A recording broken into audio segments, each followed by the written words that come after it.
Friends, welcome to all of you. This is Sugan and today we will do our part second of the chapter The Adventures of Toto written by Ruskin Bond. अभी तक हमने किया है कि जो एक टोटो है वो एक नॉटी सा मॉन्की है एंड वो बहुत ज्यादा परेशान करता है हर किसी को एंड ग्रैंडफादर उसे अपने घर के प्राइवेट जू में ले आते हैं एक टोंगा ड्राइवर से. So let's do its line to line explanation from NCERT book. When Toto was finally accepted by grandmother, he was given a comfortable home in the stable, where he had for a companion the family donkey Nana. On first night in the stable, grandfather paid him a visit to see if he was comfortable. कि जब grandmother ने finally accept कर लिया टोटो को, तब वो घर के स्टेबल तो उसे फाइनली एक घर के ऊपर एक स्टे दे दिया गया, उसे कंफर्टेबल होम दे दिया गया एंड जो उसके साथ कंपेनियन था डोंकी, उसका नेम क्या था? नाना. On first night in the stable के अंदर फर्स्ट नाइट जो थी तो ग्रैंडफादर उन्हें देखने के लिए आए कि जो टोटो है वो कंफर्टेबल है कि नहीं है. To his surprise he found Nana without apparent cause pulling at her halter. तो उन्होंने देखा कि जो नाना है, जो डोंकी है, वो उसकी जो लगाम है उसको खींच रहा है टोटो की and trying to keep her head as far as possible from a bundle of hay. And जो जैसे जो घास फूस होता है वहां से उसके हेड को बहुत ज्यादा दूर रखने की कोशिश कर रहा है.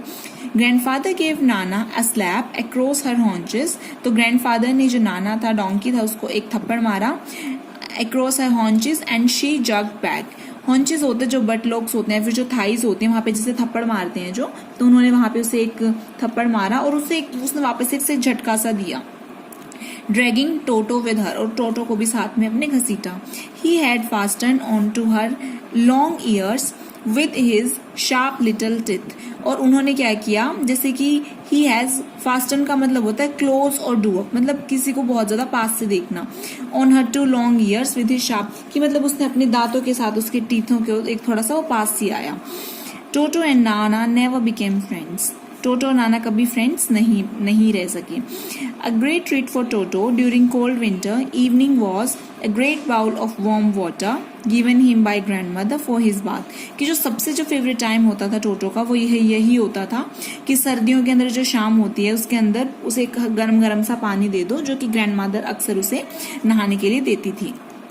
He would cunningly test the temperature with his hand. And जिस तरह से जैसे जो ह्यूमन बीइंग होते हैं वो अक्सर ऐसे टेम्परेचर चेक करते हैं, उसका पानी सही है ऐसे हाथ लगा के देखते हैं, तो वो भी ऐसे ही चेक करता था.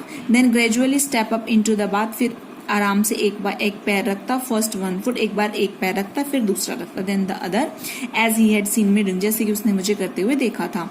Until he was into the water up to his neck, और वो तब तक करता जब तक कि पानी उसकी नेक तक नहीं आ जाता. Once comfortable, he would take the soap in his eyes. और एक बार कंफर्टेबल होने के बाद वो अपने हाथों में सोप लेता, फिर पैरों पे लगाता and rub himself all over, फिर से रब करता. When the water became cold, he would get out and run as quickly as he could to the kitchen fire in order to dry himself. और जब पानी ठंडा हो जाता तो वो फटाफट से किचन की तरफ भाग के आता ताकि वो अपने आप को सुखा सके. If anyone laughed at him during this performance, Toto's feeling would be hurt and he would refuse to go with his bath. और अगर टोटो को हर्ट होता, उसकी फीलिंग्स को हर्ट होता, अगर कोई उसके देख के इस तरह से हंसता तो वो दोबारा उसके साथ जाने के लिए मना कर देता. One day toto nearly succeeded in boiling himself alive.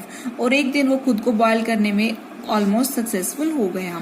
A large kitchen kettle had been left on the fire to boil for a tea, and Toto, finding himself with nothing better to do, decided to remove the lid.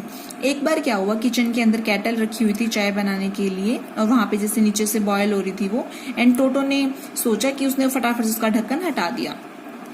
Finding the water just warm enough for a bath, उसे लगा कि पानी गर्म मतलब नहाने के लिए sufficient है. He got in with his head sticking out from the open kettle, and sticking out means to extremely noticeable. उसने अपना जैसे जो सिर है वो उसके अंदर डालने की कोशिश की. This was just fine for a while until the water began to boil. उसके बाद ये चीजें तब तक नॉर्मल थी जब तक कि जैसे वो पानी तो गर्म हो रहा था और वो उसके अंदर जाने की कोशिश कर रहा था, लेकिन ये चीजें फटाफट से पानी फिर बॉयल होने लगा. Toto then raised himself a little, फिर वो थोड़ा सा जैसे उठा, but finding it cold outside, उसे लगा बाहर तो बहुत ज्यादा सर्दी होगी, सेट डाउन होगी, दोबारा से बैठ गया.